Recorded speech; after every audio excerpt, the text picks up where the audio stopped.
आणि त्याचबरोबर परवडणाऱ्या घरांची अतिरिक्त 40,000 युनिट्स 2025 मध्ये पूर्ण केली जातील या संदर्भातलं या बजेटमध्ये आपल्याला दिसून येतं.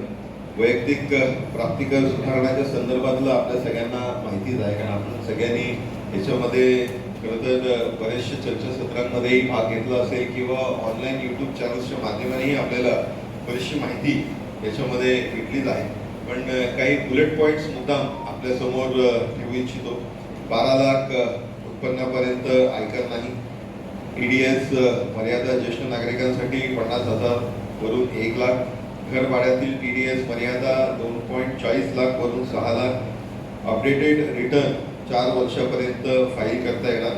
कंप्लायन्सचा दबाव कमी करण्यात आलेला आहे. ज्येष्ठ नागरिकांना याच्यामध्ये फायदा होणार आहे. TDS घर भाड्याची मर्यादा ही 6 लाखापर्यंत. उच्च दराच्या TDS पॅन क्रमांक नसल्यास आकारणार.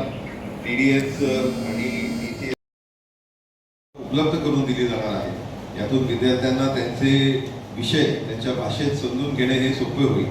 IT क्षमता ही वाढवण्याचं काम केंद्र शासन करणार आहे आणि जो AI च्या माध्यमाने 3 अभ्यासासाठी केंद्र उघडण्याचं काम हे केंद्र शासन करणार आहे. आणि तसंच कृषी असेल, आरोग्य असेल, इनोव्हेशनमध्ये AI आपल्याला कल्पना आहे की फार मोठ्या प्रमाणात AI चा वापर या सगळ्या क्षेत्रांमध्ये होत असतो. आपण सहजासहजी आपल्या जीवनामध्ये बघितलं तर AI चा फार मोठ्या प्रमाणात आपण सीट्स याच्यामध्ये आपल्याला मेडिकल एज्युकेशनमध्ये आपण तयार करणार आहोत आणि 75,000 सीट्स या नवीन 5 वर्षामध्ये वाढवण्याचं काम हे खरं तर केंद्र शासन करत आहे. त्याचबरोबर गेल्या 10 वर्षामध्ये ते आहे. त्याचबरोबर पुढच्या 5 वर्षात दुसरी जीन बँक हे स्थापन करण्याचा उद्देश केंद्र शासनाचा आहे. ज्ञान भारत मिशन याच्यामध्ये सर्वेज असतील, कन्झर्वेशन असतील, डॉक्युमेंटेशन असतील असे जवळपास 1 कोटी हस्तलिखित डॉक्युमेंटेशनचं जतन करण्याचं काम हे केंद्र शासनाच्या माध्यमाने होणार आहे. न्यूक्लिअर एनर्जी मिशन याच्यासाठी 20,000 कोटी या संदर्भातली तरतूद केंद्र शासनाकडनं केलेली आहे.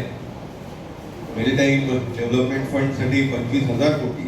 आणि त्याचबरोबर आपल्या सगळ्यांच्या मनात जो सातत्याने प्रश्न असतो की महाराष्ट्रासाठी काय, तर मुंबई मेट्रो याच्यासाठी 1,255.6 कोटी.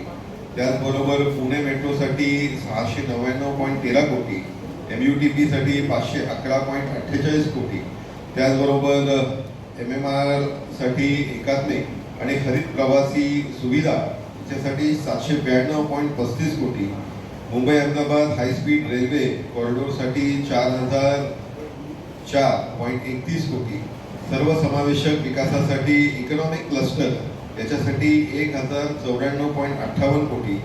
महाराष्ट्र ग्रामीण जोड सुधार प्रकल्प याच्यासाठी 683.51 कोटी.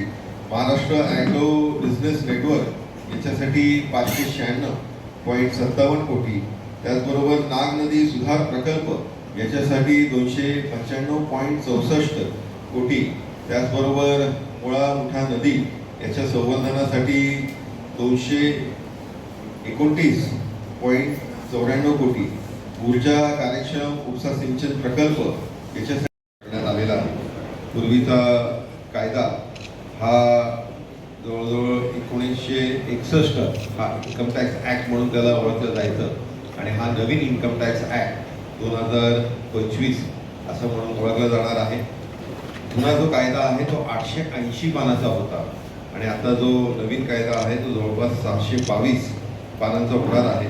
आणि त्यात 298 सेक्शन आणि जुन्या कायद्यामध्ये 536 सेक्शन्स होते. त्याच्यामुळे आपल्याला एक साधारणपणे लक्षात येईल की नवीन कायदा हा सर्वसामान्यांना समजेल असा, सर्वसामान्यांना अभिप्रेत असेल असा. आणि त्याचबरोबर याच्यामध्ये 3 प्रामुख्याने जे रिडक्शन्स केलेले आहेत ते म्हणजे reduction of litigation, reduction of compliance आणि रिडक्शन ऑफ पेपरवर्क, जेणेकरून लोकांना सहजरित्या हा इन्कम टॅक्स यावेळेसचा त्याच्यानंतरचा भरता येईल.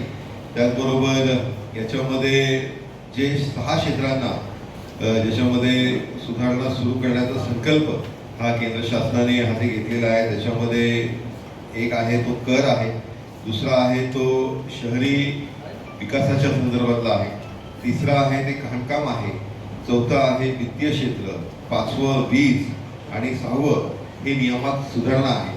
याच्यामध्ये प्रामुख्याने केंद्र शासन ही सुधारणा पुढच्या काळामध्ये अधिकरित्या आणणार आहे. केंद्रीय अर्थमंत्री निर्मला सीतारामन यांनी मांडलेल्या या अर्थसंकल्पामध्ये जी आपली वित्तीय तूट 4.9% आहे ती 4.4 वर खाली आणण्याचा ध्येय सरकारने समोर ठेवला आहे. हे करत असताना निर्मला सीतारामन यांनी शेतकरी असतील, महिला असतील, अनुसूचित जाती जमाती व उद्योजक मध्यमवर्गीय यांना दिलेल्या सवलतींमध्ये कुठेही कात्री न लावता उलट त्यामध्ये भरघोस अशी वाढ आपल्या सगळ्यांना निश्चितपणे दिसून येते. या बजेटच्या माध्यमाने खऱ्या अर्थाने बजेटची थीम जर आपण बघितली तर सबका विकास ही या बजेटची थीम आहे.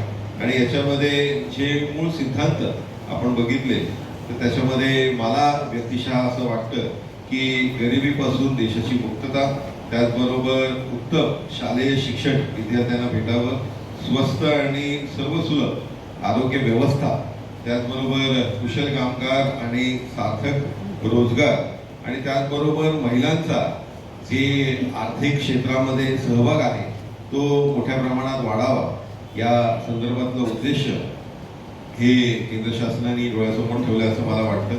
आणि हे सगळं करत असताना